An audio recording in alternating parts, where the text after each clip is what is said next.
No vídeo de hoje vamos falar sobre uma passagem bíblica que afirma claramente que Deus criou o mal. Isso levanta um importante questionamento. Como pode um Deus perfeito e justo ser o autor do mal?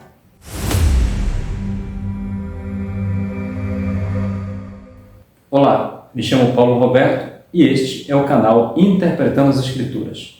O texto que iremos interpretar hoje é Isaías capítulo 45, versículo 7, que diz: Eu formo a luz e crio as trevas, faço a paz e crio o mal.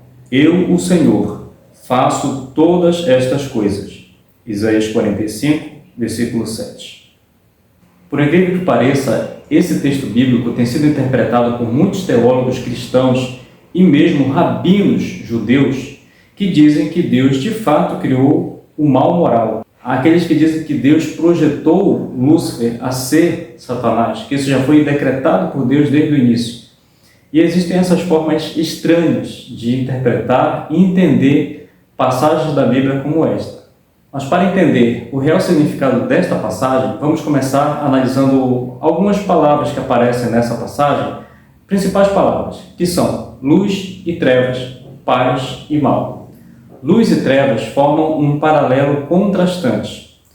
Luz aqui e trevas não se referem necessariamente a dia e noite, mas sim luz, uma referência ao livramento ou aos livramentos que Deus opera em favor do seu povo, e trevas é uma representação dos juízos ou julgamento, no meio do qual Deus, quando opera o livramento do seu povo, muitas vezes ele impõe juízos contra nações ou pessoas, como fez ao longo da história diversas vezes, como em relação à Babilônia, à Síria, entre outros. E o segundo paralelo que temos aqui são das palavras paz e mal, também é um paralelo de contraste. Lembrando que aqui a palavra mal deve ser o contraste de paz. Então não é mal com bem, mas sim mal, contraste de paz. A palavra paz no hebraico é shalom.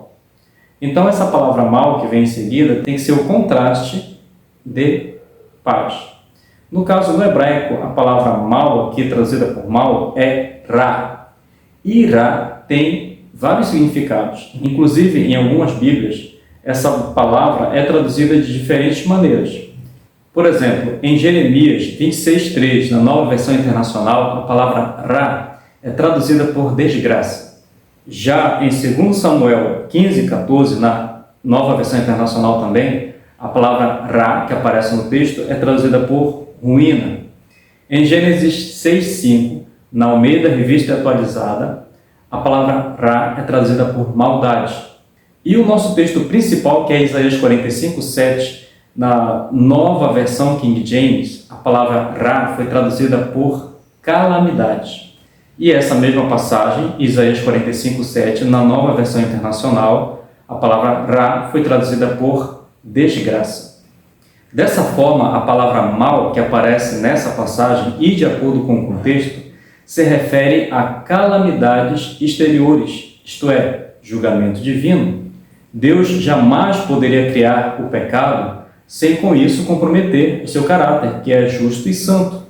Mas ele permite que calamidades exteriores sobrevenham a uma pessoa ou nação para discipliná-las, com propósitos redentivos ou mesmo punitivos. Outra coisa importante é que as 4 palavras que aparecem nessa passagem, luz, trevas, paz, mal, elas formam não só paralelos contrastantes, mas como paralelos harmônicos.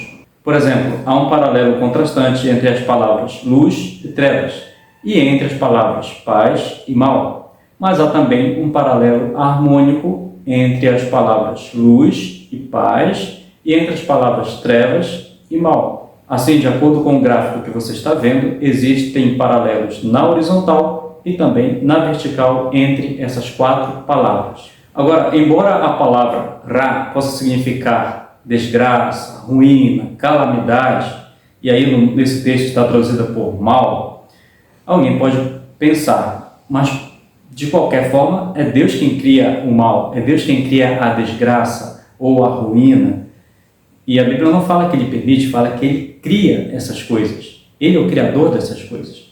O que nós temos que entender aqui é um fundamento básico.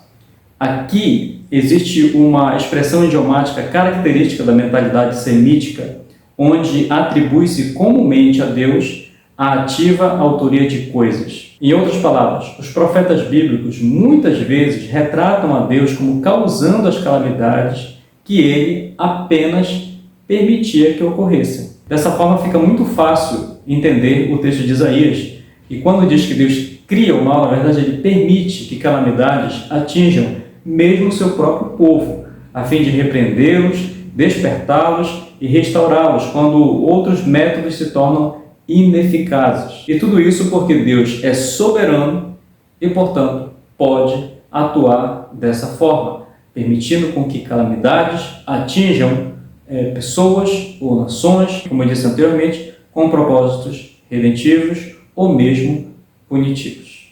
Porém, a grande questão é que o texto de Isaías não ensina que Deus é o autor do mal moral. Deus não criou o diabo.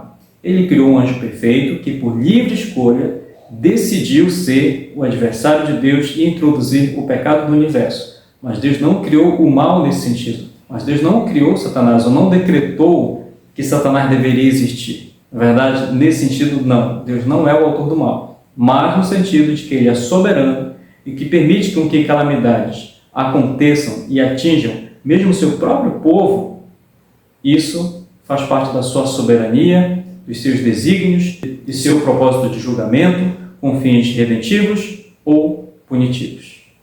Que Deus te abençoe. Nos vemos no próximo vídeo, se Deus permitir.